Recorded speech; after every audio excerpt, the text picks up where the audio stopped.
Claudius Caesar, Augustus Germanicus, and we are not some shanty town. We are Rome.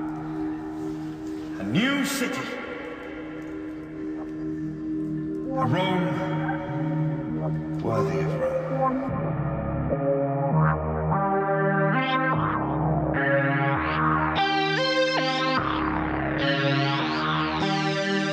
Welcome back. This is the second part of Albert Speer's Inside the Third Reich, where we're going to look at the man who was not only the architect of Hitler's buildings during the Nazi regime, but also later became the armaments minister. And so the second part, we're now going to focus on more of the latter, where he became responsible for managing essentially all military equipment production for the Third Reich. And so with that, unless you guys have any quick comments, I think the first thing we can talk about is the sort of differences that Speer learned about between how Germany and the Allies were running their wartime economies. Did you guys have any quick thoughts on that or questions? I can speak to it if you'd like. Yeah. Yeah. So I think the best way to think about it is that if you wanted to rank order the central planning, the extent to which economies were centrally planned in the Second World War, sort of before the war, like their base level of central organization, it would definitely be Soviet Union as number one, Nazi Germany is number two, and then the UK, the Western Allies are sort of in the third place.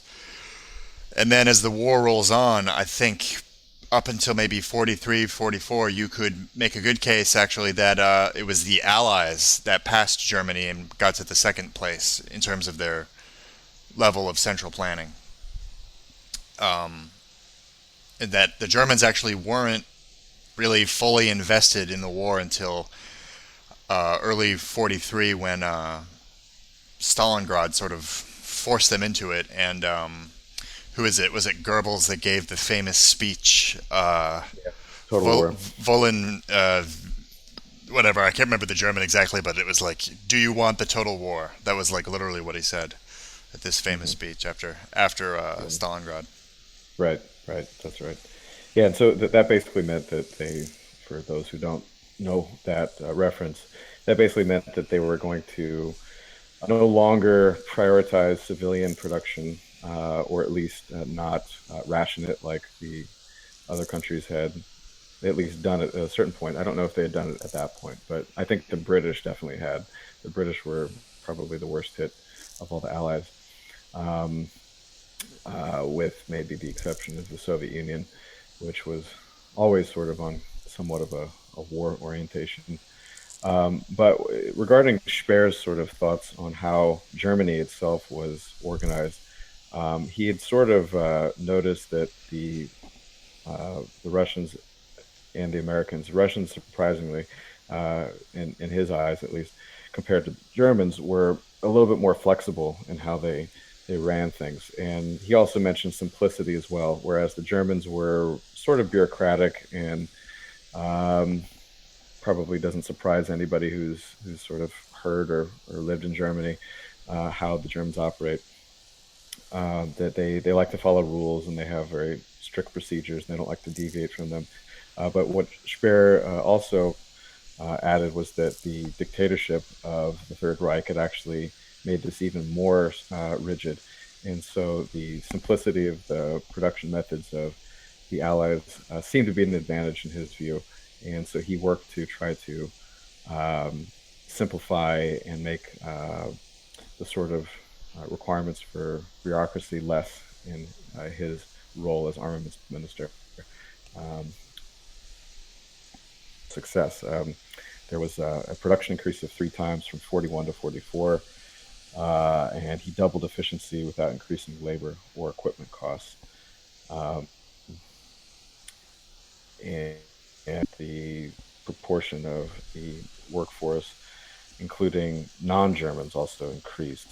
So I don't know if that statistic includes that, but there was certainly a lot of the occupied territories. Um, you can call it slave labor, but it certainly was basically non-German, and so there was a large increase in production as the war went on, and Speer was responsible for much of that.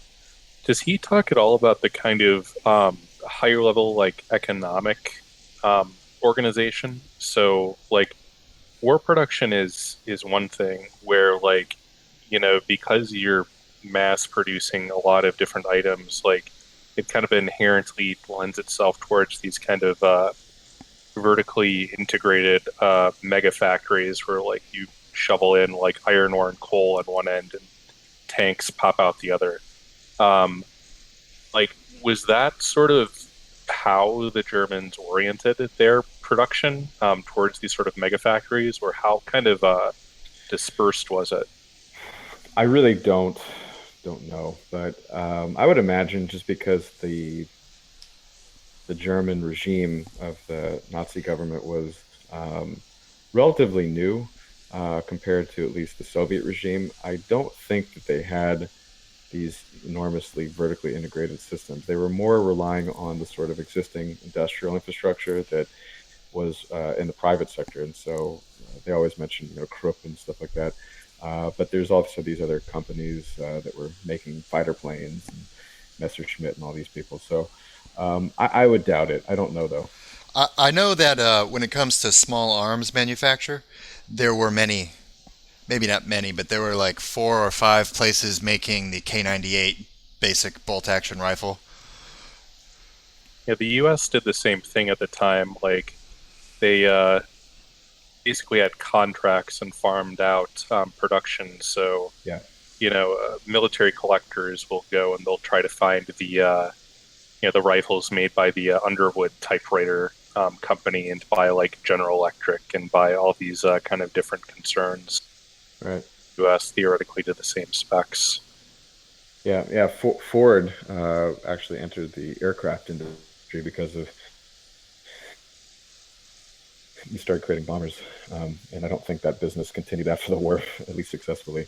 But yeah, they did do that in America, definitely. So I would imagine in Germany it probably was somewhat like that. They would contract out quite a bit, and then for things like armaments, or not armaments, but like small arms in particular, they probably did set up new factories for those types of things, just because they're relatively light industrial rather than these heavy projects. And they also did build new facilities after the Allied bombing campaign started knocking out all the existing infrastructures. They had to rebuild some of that stuff. Whether that was sort of at the scale that the Soviets did it, I don't know. I really don't. Um, but it's certainly possible. Yeah, the Soviets sort of had, I guess you could think of it as an advantage of they weren't all that industrialized. The Russian Empire was sort of just at the beginning of its real heavy industrialization. So they had the advantage of sort of starting fresh under communism and under socialism, central planning, and I think that they had 2 really big manufacturing sites at Barnaul, which is out past the Urals, and then at the Tula plant, which is near Moscow. Those are Yep. those are Still cranking out ammo today. yeah. I actually I know someone who buys AK ammo from both of those companies. You can Yeah. get it today. Yeah, the like immediately before the war, that was the putative reason for all of Stalin's great famines, was because they were explicitly taking all the grain and the agricultural Hmm. outputs to sell it for hard currency that they could then use to build their heavy manufacturing base.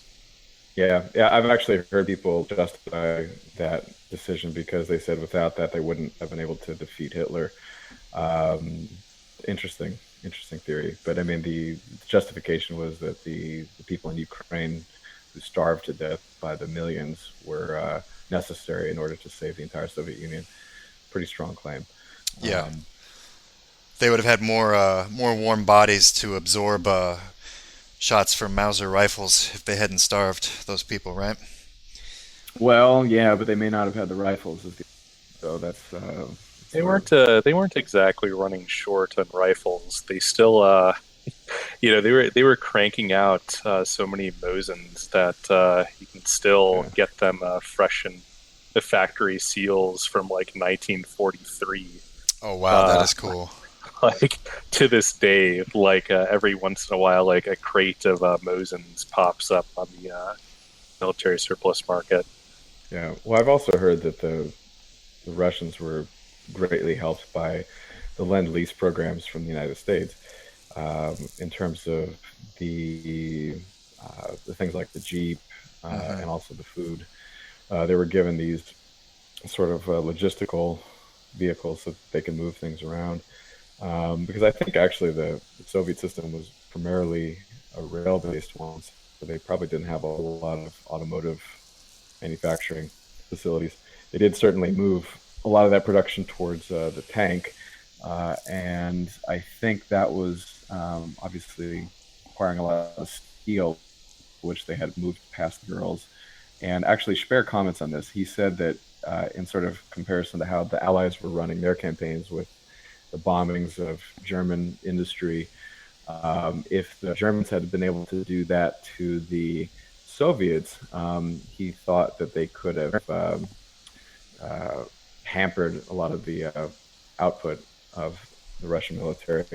But they didn't have the range basically to get past the Urals, or there would be one-way missions if they did.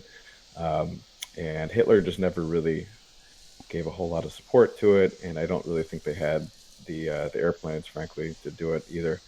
But that was a thought that they would do something like that. And then also Speer in the book goes into quite a bit of detail about how effective the Allied campaigns on German industry were, and that the early years they seemed to be bombing just everything, and so they didn't quite have any focus, which in Speer's assessment actually was very ineffective because it didn't hit the key industries. But he seems to point out that later on that they did get better at this, and there was a particular very famous case where the British actually had designed a, a bomber to go and drop these barrel bombs that would bounce and skip across a lake and then hit the back of the dam in the Ruhr Valley, and then wouldn't explode, but they would like somehow be timed or designed to detect the water pressure or something. So as they were dropped, and they would do this at night, they dropped the bomb, and it would skip, like I think it was backwards. It would skip backwards, so the plane's flying towards the dam along the lake.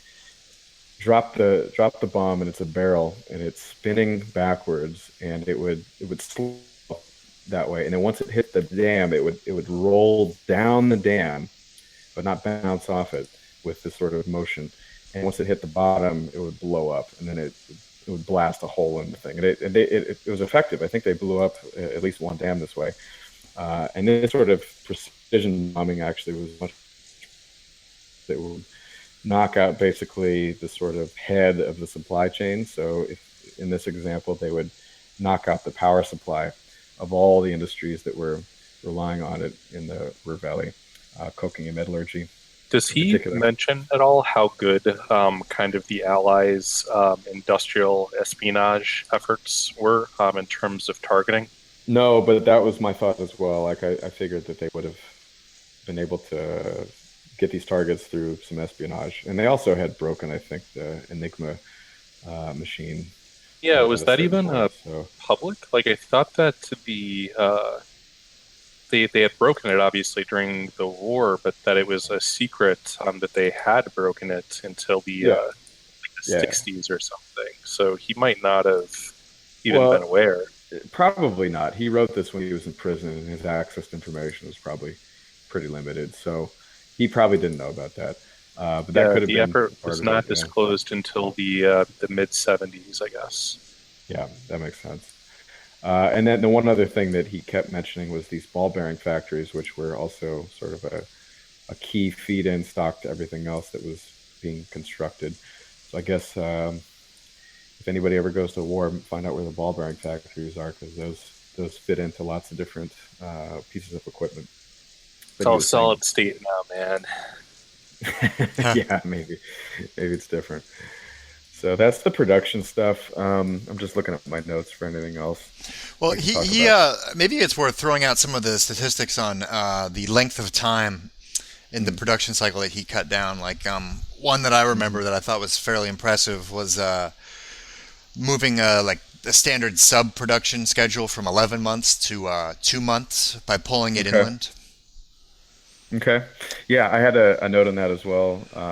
That he also was copying a lot of the production methods the Americans were even building Liberty ships. And particularly, they would do sub-assemblies, I guess, maybe on land, and they would move them off to final assembly on the water. Maybe that's how they were doing it. But he did compare it to the American Liberty ships, which were used basically to carry supplies across the water over the Atlantic, which and those things were churned out in huge numbers. So that could have been part of the production speed up.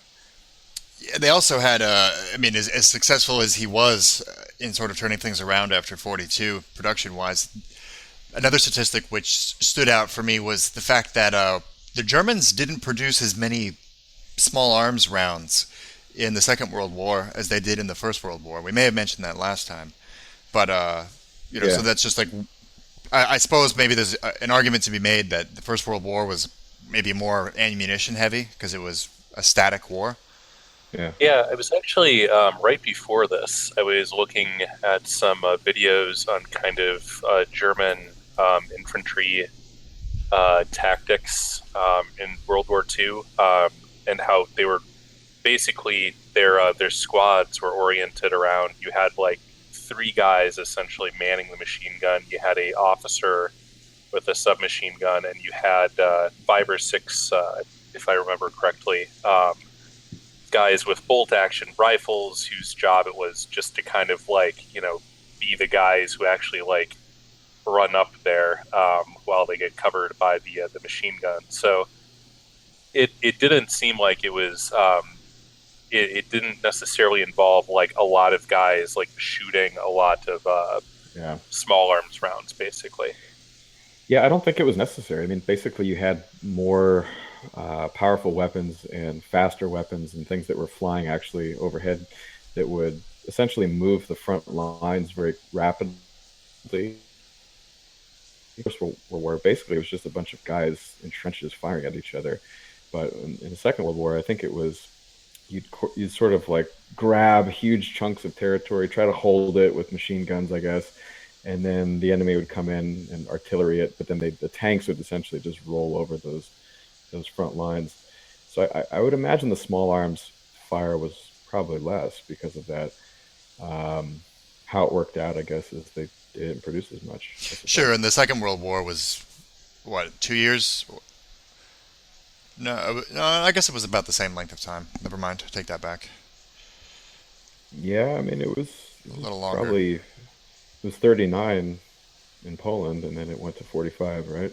Yeah, That's about 6 years, 6 years. And the First five or World War six. is 14 to 19. So Yeah, yeah. yeah, a little So bit there you shorter. go. Yeah. Um, but yeah, so who knows? But that's certainly an interesting statistic.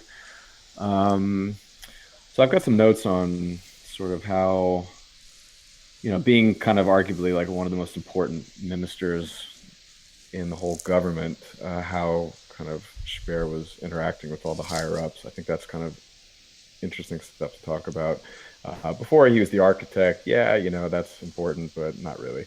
I mean, who cares if the building doesn't exactly look like it's perfect, but when you can't get your tanks and your bullets and stuff, then that everybody's got a reason to comment on that. So I think he had a very central role during the war, and I can get my notes specifically. But do you guys have anything you wanted to ask about that? How he dealt with Hitler or the other guys, or Wasn't the most famous sort of dramatic drama, interpersonal drama with Goering, right? He certainly had a lot of amusing, in my opinion, interactions with the guy because You didn't Goering think was much of him. no, and I think I don't know if Goering knew that, but he was basically insecure about his role because as time went on, so first he was in during the war he was in charge of the Luftwaffe, as serving as a fighter pilot in the First World War. I guess that made some sense, but the guy had gone from a pretty dashing figure, I guess, in his youth to kind of this amusingly obese Yeah, guy that even the German press was making fun of, and so he would just roll around in these gigantic capes, and he just right. he, he just had Yeah, I kind of forgot a about the super capes. villain affect to him that nobody really took as seriously as they used to. Um, and then he'd have like these like jobs that would basically just get taken away from him because of his sort of ridiculous. I wouldn't say just complete incompetence, but he was a politician, and so he didn't quite have the ego to admit failure, and even to himself.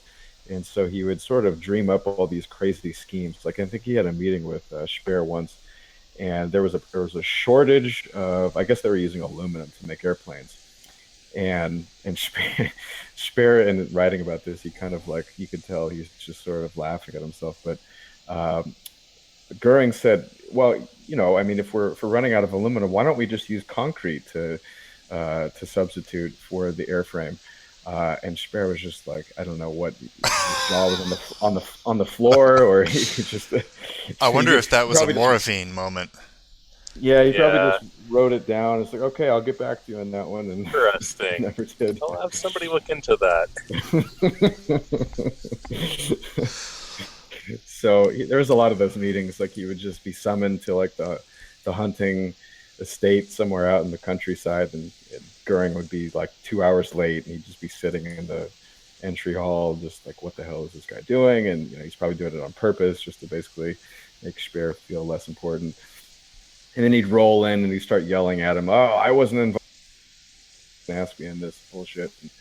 And basically just everybody was at this point just managing around this guy because he was in charge of the Luftwaffe, but things were not going very well. Basically, the whole Luftwaffe had been shot out of the sky during the end of the war. The bombing campaigns were essentially uncontested by the Allies. The Allies' bombing campaigns were not contested by the Germans, and they were primarily relying on ground-based anti-aircraft guns. And so Goering was just sort of floating around and not doing much. And eventually, I think Hitler was, they tried to assassinate him. I think Goering tried to step in and take over the whole government at a certain point, to which Hitler, once he got back to Berlin, basically, I think he ordered him arrested or something like that. So, yeah, you guys can clarify if you remember better than I do. But yeah, very interesting set of interactions.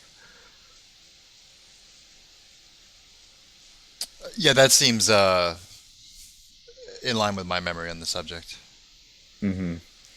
Yeah, there were other characters too that Speer had to deal with. I mean, the Borman character was always sort of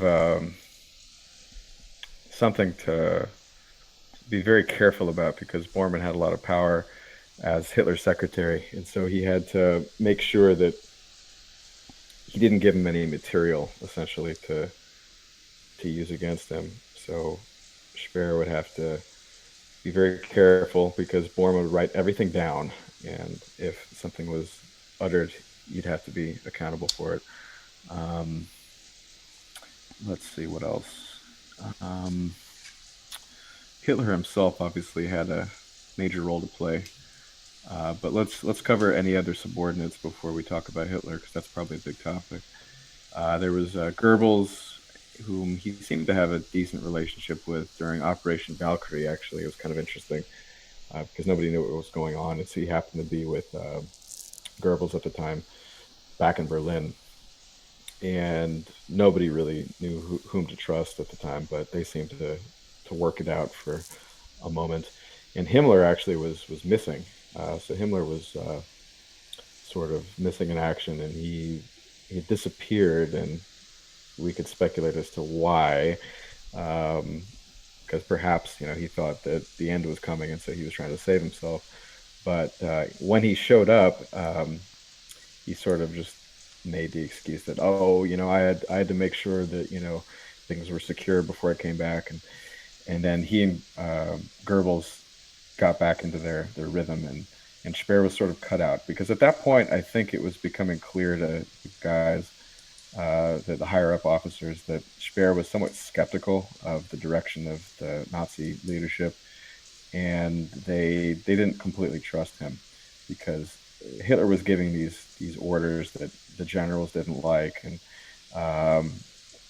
Speer didn't agree with completely on the production priorities, and so he would, for example, Hitler would insist that this new, or actually it wasn't just new, it was the first ever jet airplane, the Messerschmitt 262, Me-262, Sure. Which Hitler would insist on using as a bomber, whereas the abilities as a fighter plane seemed to be much more compelling from all the military minds' perspective, at least. And it took them like a year or two before Hitler finally gave into that. But Speer would sort of try to argue it as much as he could, and whereas a lot of the other higher up officers would just do exactly what Hitler said, and Sure. Speer wouldn't do that. Sure. And wasn't there a situation where I think it was Heinz Guderian, the general, was saying that they had a whole bunch of tanks that had like damaged tracks or damaged turrets, but they were otherwise fine. And Right. that if they just focused on fixing their existing tanks first, they could actually get more, they'd have more net tanks on the front. Right. But Hitler wanted to make brand new tanks. He insisted on Yeah. that. So it was like this meddling. Or the other famous example Tank is, smell. pardon? He was looking for that new tank smell. Yeah.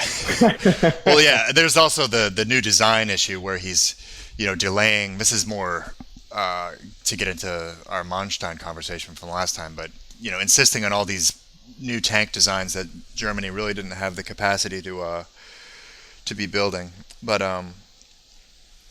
I can't recall in the book. Does Speer talk about the Sturmgewehr, the Sturmgewehr slash machine pistol 43, that rifle, and the production of that? How Hitler, that's the first assault rifle, effectively, and real totally revolutionary rifle. And Hitler famously refused to have it be built. So the what they ended up doing was they branded it as just a machine pistol, just an updated MP40 sort of submachine gun, and we're delivering it to the front in very limited numbers. And I think eventually some soldiers, when he was doing a tour, told Hitler how great it was and how they needed more of them, and then he finally realized, what a great weapon it was. But sort of like Hitler's interference in that episode held back this revolutionary rifle for at least a year, maybe longer. Yeah, I'm sure you're right. I don't remember if Speer commented on that particularly, but yeah, Hitler had actually a couple of contributions, if we want to say that, to I think small arms design, but So, I think it. Go ahead. Everybody talks about kind of how he had screwed up these various initiatives, and he was focusing on the wrong stuff.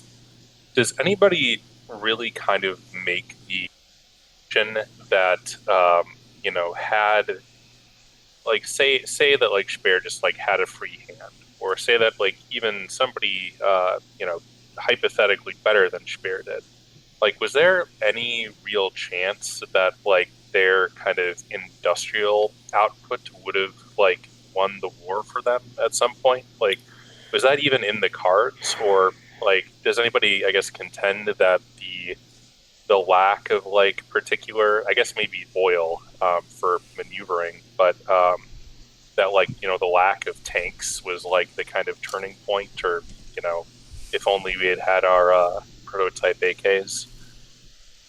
They were massively outnumbered in terms of tanks. I mean, I recently had the opportunity to sort of look at some real examples of Soviet tank evolution at a museum, and the Soviets. It's really amazing, like the sort of weird little vehicles they used to invade Finland in 1940 compared to the T-34 that they had in what was it, late 41 or maybe early 42. It's this huge leap, and then not only is it a huge leap, they made 80,000 T-34s Yeah. compared to whatever the Germans made, maybe like 20,000 or 30,000 total tanks. And that's including tanks that are far inferior, not certainly inferior to the T-34, the Panzer IIIs, Panzer IVs, not really up to the T-34. So, I mean, it could have helped them. I don't know that they were in any position to really. I don't know that anyone in the world could have cranked out enough tanks for Germany to win the war after Stalingrad, though. I mean, with perfect hindsight, it probably could have done a lot better, but who knows? I'm actually looking at Wikipedia now for the total production statistics. I mean, yeah, it's tough looking at these tanks, right? And the Allies produced 4,358,000. The Axis didn't even get to 1 million. They were at 670,000. The Allies produced 6 million, almost 800,000. So basically 7 million artillery, mortars, and guns. Axis produced 1.3. Aircraft, Allies had 3 times at about 600,000 to 200,000. Funny, the missile category, Allies produced 0, the Axis produced 45,000. Wow. And Speer actually, those are the V1 and V2s, I think. And the Speer actually talks about those as basically just being terror weapons. They didn't really do anything because they didn't have any guidance systems, and so they would just hit randomly in some like farm off the beaten path somewhere in the outskirts of London. It would just scare people, but it didn't really hit the enemy where the production centers were. In terms of ships, Jesus, Allies produced 54,932. Axis only produced 1,670. Does he talk about the U-boat situation? Well, he talks a little bit about Dönitz and when they talked about how they had implemented the modular production system, but not too much in terms of like how effective that was in mitigating, I guess, the Allies' supply situation.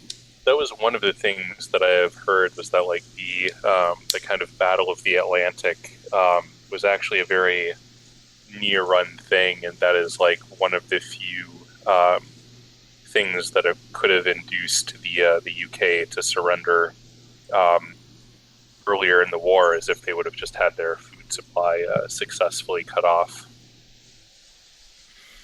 Could be. I've also heard things to the contrary, that it only sank something like 200 ships or something, and it was just a small fraction of the total that got through. But just in terms of morale, I mean, those U-boats actually, I think, were more effective than the V1, V2s, because I mean, those things just sneak up and they knock out your entire supply of food. That to me was more terrorizing. But no, he didn't talk about it specifically. So yeah, in terms of the production, I think to answer your question, they probably would have lost, even if Hitler had made all the right decisions. It's a tough one. It's too big of a problem. If the United States had not been involved, I think it would have been a question, though, because the United States was backing up both Britain and Russia. So had the U.S. like actually been neutral, every bit of evidence I've seen indicates that the UK certainly would have been knocked out fairly early on, and that the Russians may have even had a very tight run of it. I think the Russians would have had problems because they were a very, still not super industrialized country. It was very agricultural, and and their technology was just not up to the level that the Germans were at. So I think without the support of the Americans and the British in an indirect way, I think, yeah, it would have been I tough. don't suppose he mentions their kind of very low scale nuclear program. He does. He does actually. He just basically says that they didn't have um, the production. It was actually like a production issue. They didn't have all the cyclotrons that they would have to put together, and they would if they did, they probably would have been bombed out. So it was more of an industrial question rather than a scientific one, where they couldn't really catch up to the Manhattan Project if they were even aware of that it was going on. But he does mention that a little bit, that it just wouldn't really have been possible um, with the bombing that was going on unless they put everything underground. But that would have just been, I would imagine, very difficult.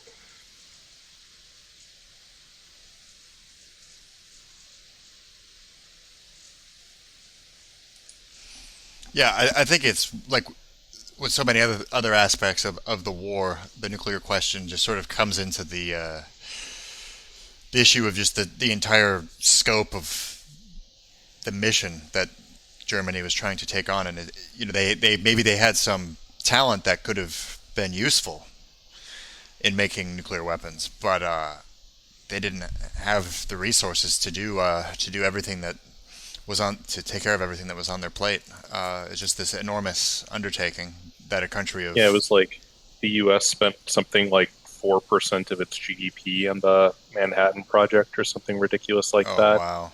depending on how far up the supply chain you count. That's huge. I didn't know it was that much. That's probably in the ballpark of our entire military budget today. It was it might not have been GDP. That does seem really large. It's like Yeah, total almost have to build that. military budget or something.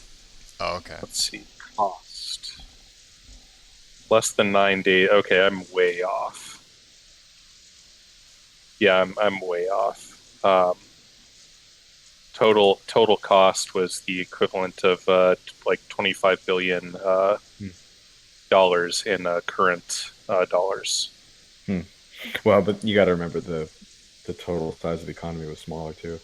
Um, so as a percentage, I think that's the right number to use. But I think it was 4%. I think the Apollo program took about 1%, and in many ways that was, well, I don't know. I mean, it was pretty intensive though. So if that's only 1%, I think yeah, Manhattan's probably not 4.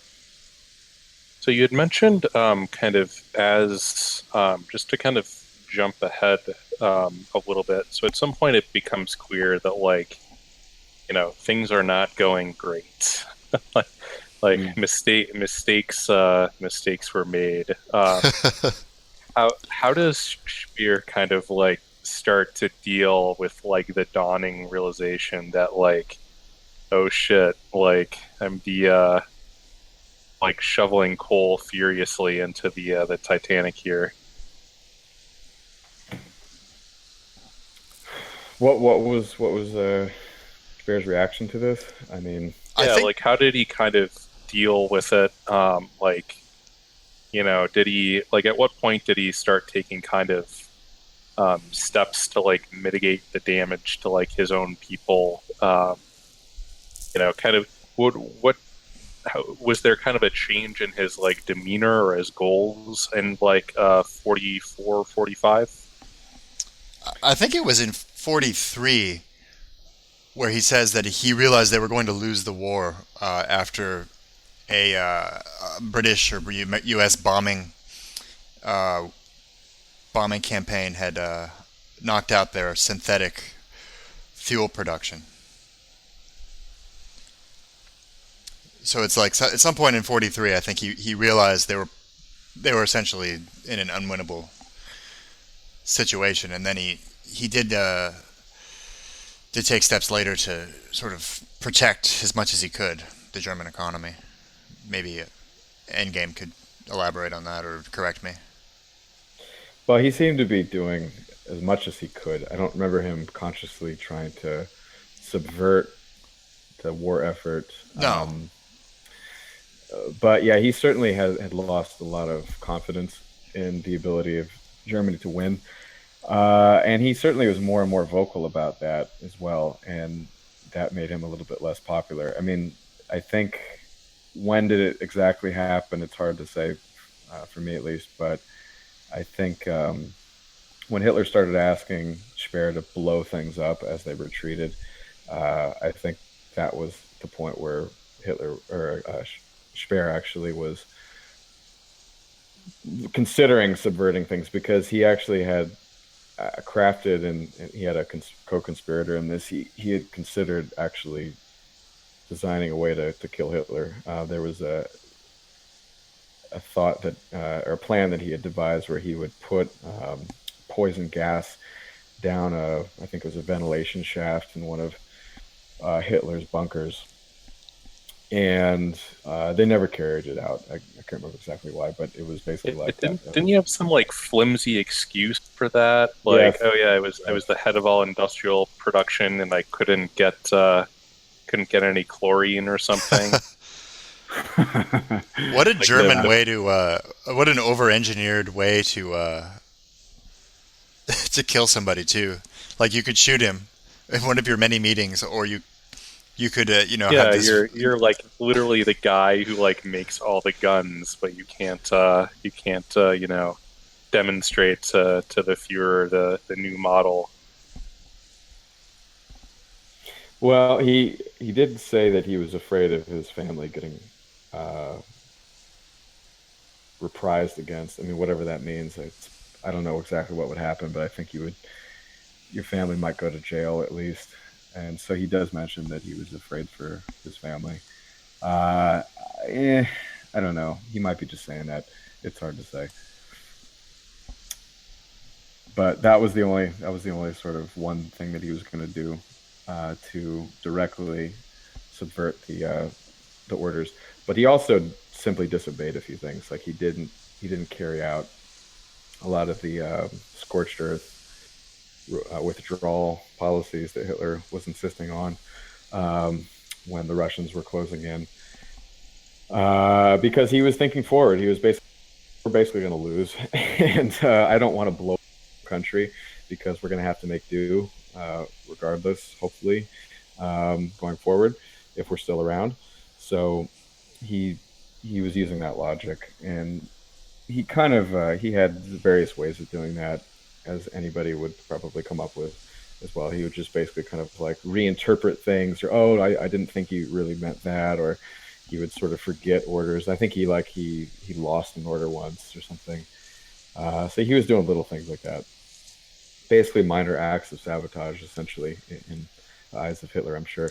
And then it got to the point where Hitler figured out what Speer's feelings were, and it really hurt him. There was a meeting where he had summoned Speer, and Speer came in, and he said, Hitler was telling him, well, I see that you didn't follow this particular order, and I've noticed that this has been going on, and I have to know, are you with me? And Speer just sort of stared at him, and I think he said, don't answer me, but come back, and you have to answer me by tomorrow. And then Speer went out, and he thought about it. It's a very like car salesman, like, and wait, don't give me an answer yet. I think he was afraid that the answer might not be good, so he just they broke it up, or I think Speer may have had said like I won't do it or something. He's like, well, you have until tomorrow to give me your final answer or something like that.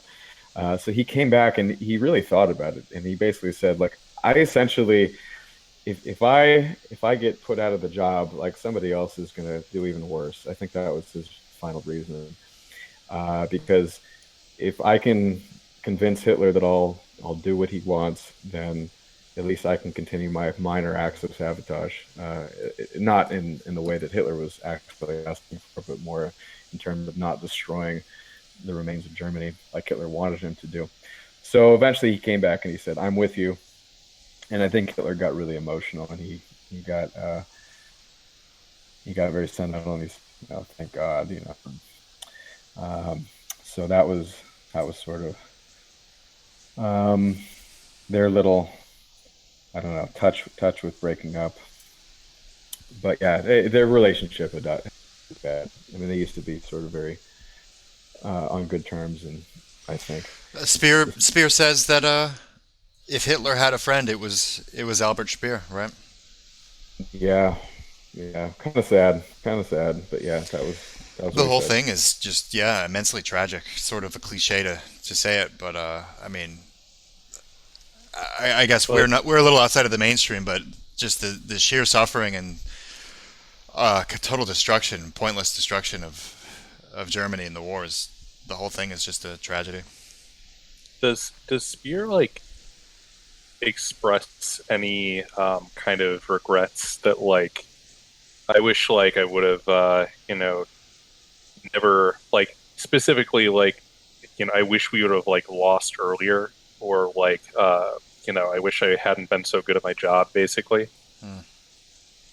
I don't think he wanted to lose sooner, or at least I don't remember him saying that specifically. But he does question why he had joined the Nazi Party to begin with, because he was looking back on himself, whether this was during the end of the war or when he was actually in prison. But he was looking back to that day when he actually went and listened to Hitler speak for the first time, and then he had actually joined the party, I think, the next day.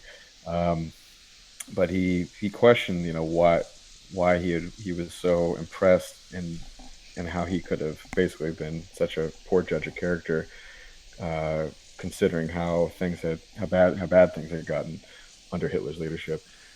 So he probably regretted joining it, or at least he was sort of ashamed of it. I don't know if he regretted it, because I mean, what are your choices really when things are going like that? You could either sit it out and do something else, and who knows if that's worse or not, or join up and try to make the best of things from the inside. And so I don't know if he regretted it, but he certainly was sort of ashamed of at least his own enthusiasm and his sort of naivete about how successful this guy was going to be for Germany. That was something he mentioned.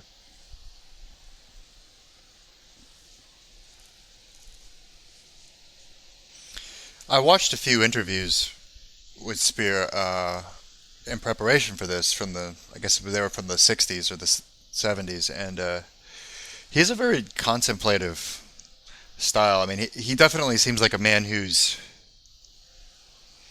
had a hard life, but in a way, he doesn't seem broken. Actually, I think that he, in a way, was just able to come to terms with his role in the war, and I don't know that he had like the deepest regrets. He didn't appear to have regrets, and he wasn't defensive. That's what stood out for me, was that the program I was watching had Donitz and Speer as well, like interviewed back to back, and Donitz is very defensive and denying knowledge of this and that, and mainly around the persecution of the Jews during the war. Of course, that's what the program focused on. And Spear's approach wasn't really defensive. It was, I think his quote excuse was, if I didn't see it, it was because I didn't want to. But it wasn't a. I guess what I'm saying is, the guy came to terms with his involvement. Yeah, I think he was very honest about it, and he didn't also, like Durnitz is probably underlying insecurity belies his behavior, but it was like he didn't feel like um, the situation would have been any different had he probably done anything differently. So I just feel like he was just there, and his demeanor. I've probably seen the same interview. Um, his demeanor seemed to be more of like that of an observer, and he was just sort of commenting on things. And I suppose he felt somewhat responsible, but I don't sense that he was defensive, as he put it. I think that's a good Yeah. observation. Yeah, I don't think he his I don't think he felt his own. morality was on the line, because I think, at least in his mind, he does mention these sort of attempts to sort of slow things down where he thought they were going too far, and in his little pathetic attempt at a assassination, probably rounds out his own morality in his own head about how he wasn't guilty of too much.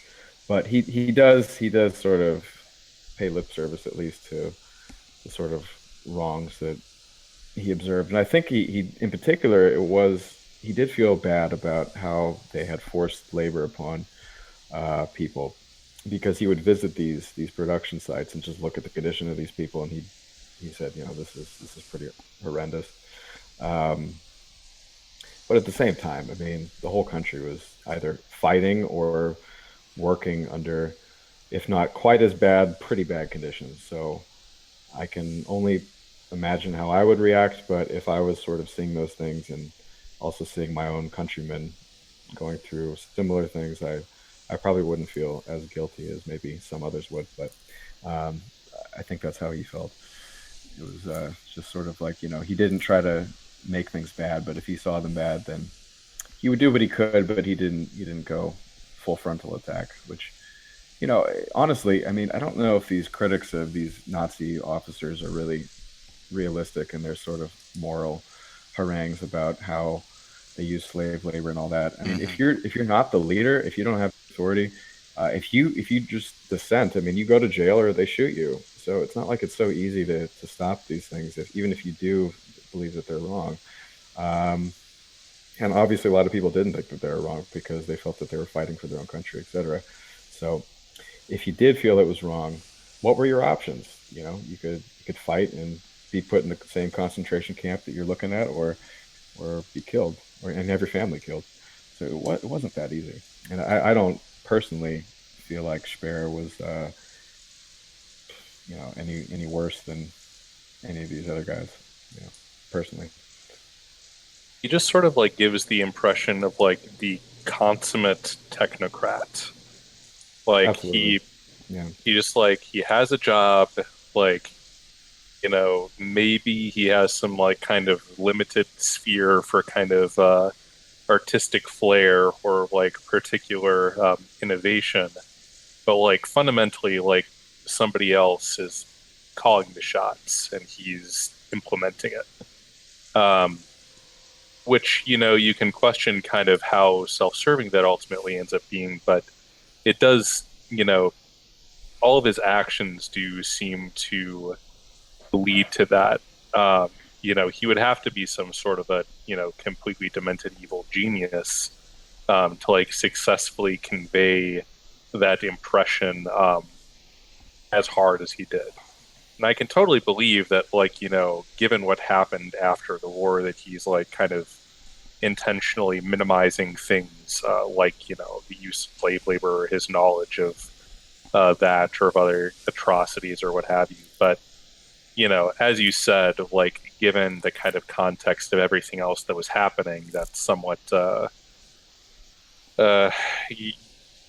understandable. And, kind of after the fact moral condemnation really is probably as self-serving as the people's actions at the time. Yeah, there's a very, very good passage from the British newspaper, The Guardian, about Speer, and I'll read it to you guys. And I can't remember exactly when this was written, but I think it was around the time of the end of the war. So here goes. So Speer is, in a sense, more important for Germany today than Hitler, Himmler, Goering, Goebbels, or the generals. They all have, in a way, more the mere auxiliaries of the man who actually directs the giant power machine charged with drawing from it the maximum effort under maximum strain. In him, it is the very epitome of the managerial revolution. Speer is not one of the flamboyant and picturesque Nazis. Whether he has any other than conventional political opinions at all is unknown. He might have joined any other political party, which gave him a job and a career. He is very much the successful average man, well-dressed, civil, non-corrupt, very middle class in his style of life, with a wife and 6 children. Much less than any other German leaders does he stand for anything particularly German or particularly Nazi.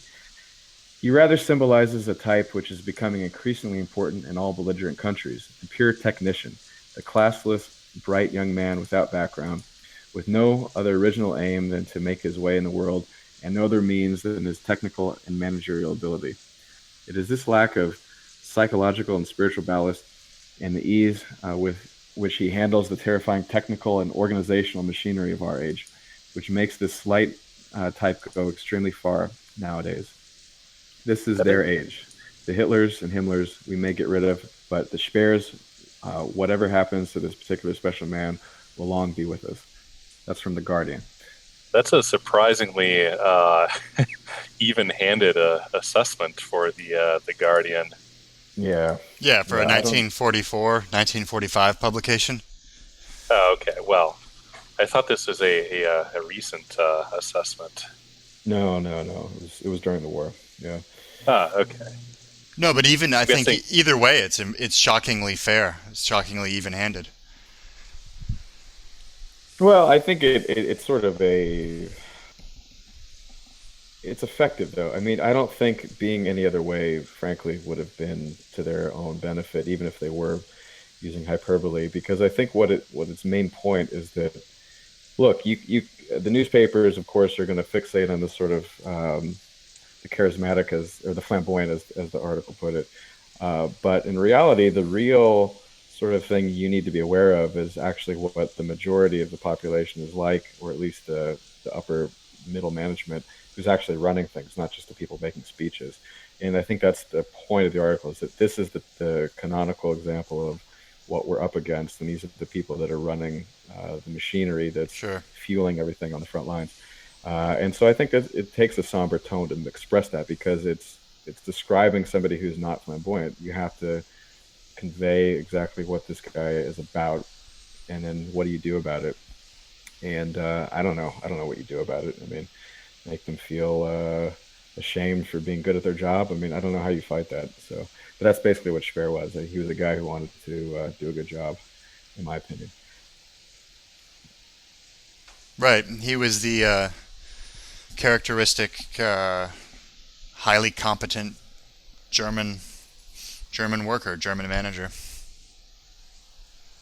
Yeah. I think it's like, so the notion of kind of, I'm guessing he doesn't talk kind of like self-reflectively about like this notion of like the competent, regimented German.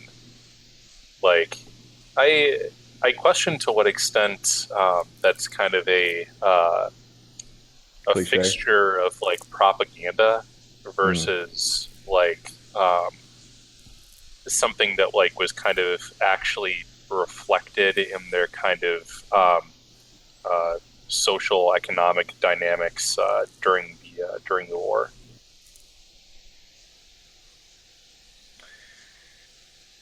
Does he reflect on the sort of does he ever like, you know, kind of talk about kind of the stereotype, I guess? Like, I've met like about a half dozen German people for reference, and like, you know, they were not particularly uptight people. But I mean, that's a small and highly selected sample size. I've met them. I think they're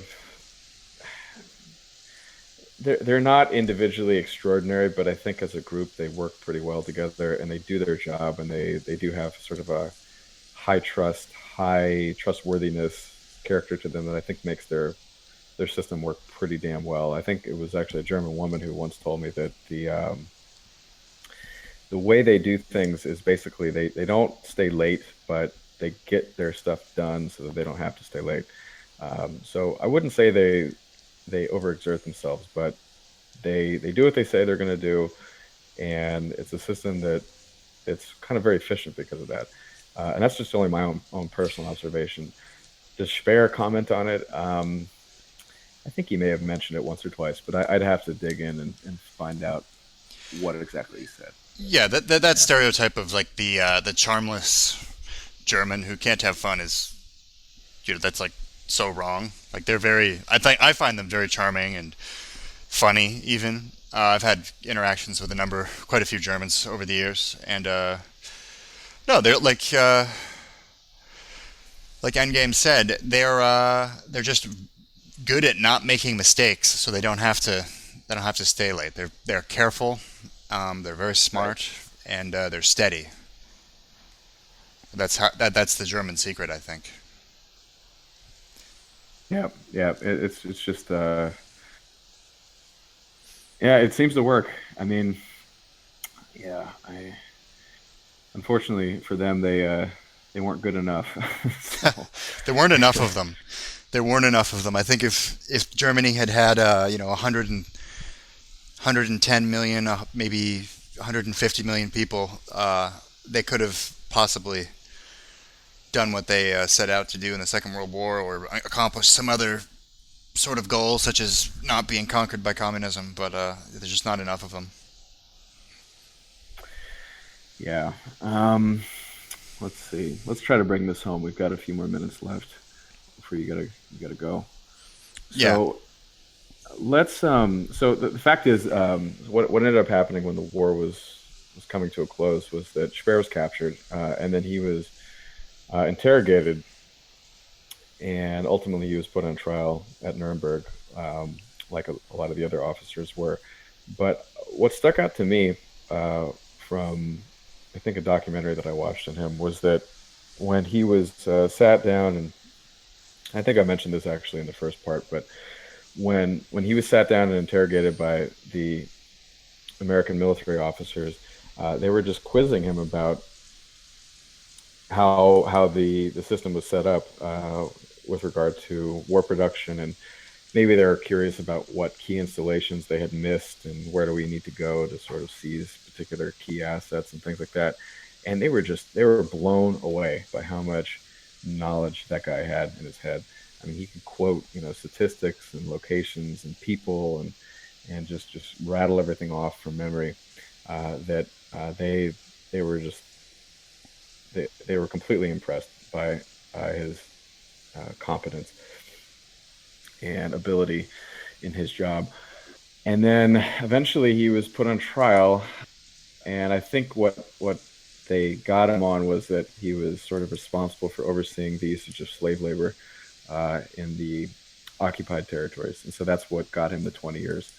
And so when he was in prison, he ended up writing this book, Inside the Third Reich.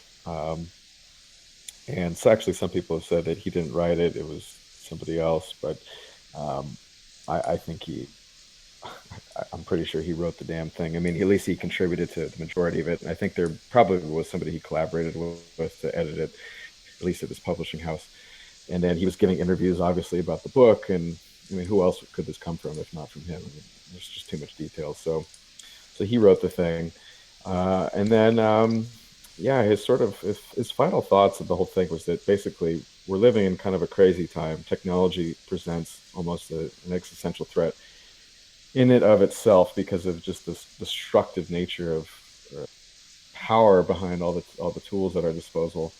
And he can't deny that in the final analysis that the ambitions of the regime that he helped carry forward were oriented towards world dominion. And you pointed this out, Ajax, in your sort of comment about how they were going to construct this capital in Berlin, called like the world capital. And he just can't deny that. And so some people who claim that the Nazi war effort was simply a war of self-defense and one of independence was probably a misreading of things from his perspective. He thought it was more aggressive in nature. And so I think that's my final thought on Speer's reflections. What do you guys think about his sentence, 20 years? Do you think that's a victor's justice, or do you think that's called for? I think it's fitting. I mean, look, they didn't execute him, and he certainly was a pretty instrumental figure in the war. So, Or force a confession out of him. They didn't torture him, as far as I know. I don't know. I don't know. The notion of justice in the context of that kind of conflict is almost completely orthogonal. It's like they clearly had a goal of like taking the existing leadership and like, you know, purging them. And, you know, when possible, they would like layer on kind of some accusation of some war crime or another. But like, you know, 1930 to 1945 in Europe was one continual war crime on all sides. And, you know, it's undeniable that like they would have had complete moral authority to just try to assassinate him at any point in his career. So to complain about, you know, removing him from any possibility of power in the future by imprisoning him seems a little bit kind of, it presumes a sort of like level of niceties that were not then present. That said, like, you know, I don't think that he, you know, had any particular ambitions after the war to like assume power. It seemed like he was kind of glad the whole thing was over at that point. And I am glad that he, you know, eventually was able to get out and write this book. Probably should not have been. Keeping him in prison for the full term was probably excessive on the part of the Allies, just from a utilitarian perspective. But, you know. Yeah. No, they could have, I don't know, had him work at General Electric in the 50s and done something productive. Well, that is true. Yeah, lest we forget, there were a lot of Nazi scientists working for the United States and Russia, I think, to a lesser degree, during the Cold War because of their usefulness. But I think when you ask about justice, I think the nature of his imprisonment was not one of justice. It was more of a political one because it was about making a statement. And on an individual level, did he, you know, violate some law? Who the hell knows? War is just so confusing, and it's you're sharing jurisdictions at that point because you have international rules that you may or may not want to follow, and you have the winners, the victors' rules, which essentially are what end up being applied. And so the term justice, I mean, I don't know if you can ever really use that in war, but it was a political one, and the fact that they let him sit in there for 20 years is interesting. Frankly, I don't think he was probably prominent enough for anybody to care one way or the other. I mean, to us, you know, he's sort of an interesting figure, and certainly after he wrote his book, he became probably better known. But if you ask the average person on the street who the war production armaments minister was of Germany, they're not going to know. Nobody knows. So I think they just probably figured they could just let him sit there. Right, his job isn't as high profile as as a general. So right. I think a number of the German generals had their sentences shortened because of Churchill sort of admired them, or Little Hart was a fan and wanted to interview them or something. Yeah. Well, and because they were helping the Bundeswehr rearm. Right. Most of the generals who were released immediately got into consulting arrangements with the German army right as the Cold War was starting to begin in earnest. Yeah. So with that, I think we might want to bring it to a close. I think maybe next episode we'll cover something a little bit more contemporary. We're going to move off of World War II for the time being. Why would they want to kill me? Because you're mad! Don't you see that? What you're doing to Rome? You're